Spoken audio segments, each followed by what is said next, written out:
अस्सलाम वालेकुम नाजरीन, मैं हूं सादिया गुल और आप देख रहे हैं मेरा यूट्यूब चैनल। नाजरीन, डिफेंस के एक बड़े महंगे तरीन रेस्टोरेंट में दो बड़ी ही अच्छी फैमिलीज़, जिनको कहते हैं कि अच्छी से मुराद ये कि उनका बैकग्राउंड बहुत मजबूत था। एक तो शायद किसी में होम सेक्रेटरी की के रिलेटिव भी थे, और ये दोनों फैमिलीज़ जो हैं ख़ियाबान सहर पे एक रेस्टोरेंट में खाना खा रही होती हैं। और होता यूँ है कि एक जो फैमिली होती है, दूसरी जो फैमिली है, वहाँ से चेयर घसीट के अपनी तरफ लेके जाती है। और उसमें वो फैमिली जो है वो एहतजाज करती है कि भाई आपको क्या ज़रूरत है, हमारी चेयर है पड़ी हुई है, इधर किसी ने बैठना हो, आपको कम से कम चेयर लेने से पहले पूछना तो चाहिए था। और उस पे नाज़रीन फिर होता ये है कि वो जो थोड़ी सी इनमें तल्ख कलामी होती है, फिर उसके बाद जब वो खातून उठती हैं और दूसरी खातून उठ के उनके पीछे जाती हैं तो उनके कंधे टच होते हैं। वहीं से एक बड़ी ज़ोरदार जो है वो लड़ाई का आगाज़ हो जाता है जनाब। वहीं पे बाल खींचे जाते हैं, एक दूसरे को मुक्के मारे जाते हैं, थप्पड़, ख़वातीन एक दूसरे के ऊपर तशद्दुद करती हुई नज़र आ रही हैं। मैंने बहुत सी वीडियोस देखी हैं। और उसके बाद फिर हुआ कुछ यूँ कि वहाँ का जो रेस्टोरेंट था, आपको पता है ख़ियाबान शहर में बहुत एक्सपेंसिव रेस्टोरेंट है। कोई जो आम आदमी है वो तो मेरा ख्याल है वहाँ नहीं अफोर्ड कर सकता। और होटल वालों का कोई ऐसा नुकसान भी खैर नहीं हुआ था।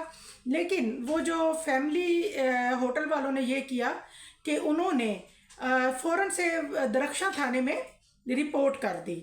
और वहाँ पे खड़े लोग तमाशा देख रहे थे, क्योंकि ख़वातीन से लड़ाई हुई तो फिर बच्चे, तो फिर मर्द, फिर गाली गलोच, वो बदतहजीबी का मुजाहरा हुआ कि आपकी सोच है। उसके बाद जनाब दोनों जो फैमिलीज़ हैं उन दोनों के साथ एक एक गनमैन भी होता है।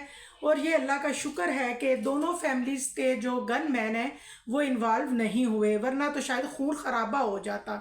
फिर नाजरीन होता कुछ यूँ है कि पुलिस आती है। उस वक्त तो पुलिस को नहीं होता पता होता कि ये कौन लोग हैं, बट पुलिस उन्हें जब थाने लेके जाती है तो थाने जाके जब पुलिस को 2-3 कॉल्स आती हैं इस फैमिली दोनों फैमिलीज़ की तरफ से, तो पुलिस तो फिर वहाँ पे जी साईं वडेरा साईं, तो फिर पुलिस की तो बोलती वहीं पे बंद हो गया। अब उनको समझ नहीं आ रही थी कि हम क्या करें। बहरहाल पुलिस ने मामला जो है वो रफा दफा करवाने की कोशिश की और दोनों के दरमियान सुलह करवाने की कोशिश की।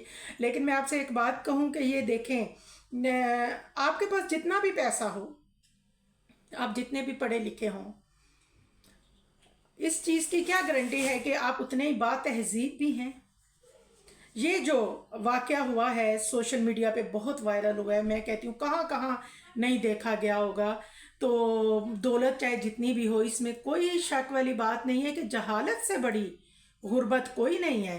अगर दोनों फैमिलीज़ थोड़ा मैं समझती हूँ कि दौलत होना या बहुत पढ़े लिखे होना कोई इतनी बात नहीं है। अगर आप पढ़े लिखे जाहिल हैं तो फिर समझें कि आपका अल्लाह ही हाफिज़ है।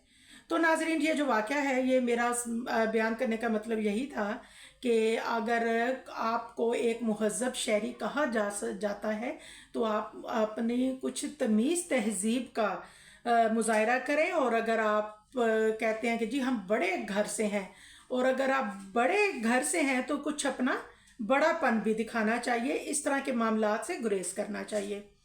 चैनल को लाइक और सब्सक्राइब ज़रूर कीजिएगा। दुआओं में याद रखिएगा। अल्लाह हाफिज़।